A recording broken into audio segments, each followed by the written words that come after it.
Kaunang depo, ito po ang may pabalita, high school super balita, mga balita sa loob ng Koreanan. Wakas natagapang balita paaralan.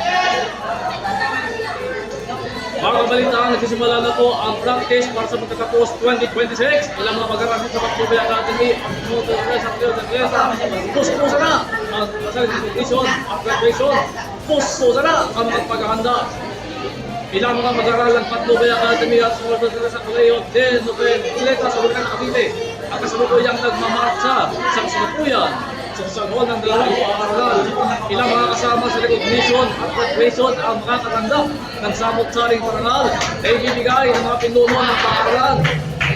Sa kasalukuyan, ang mga estudyante ng Patnubay Academy mula sa ng grade 6, grade 10 ay mag-graduate na habang ang grade 1 naman ng mga pagkakita ay mag-graduate na rin.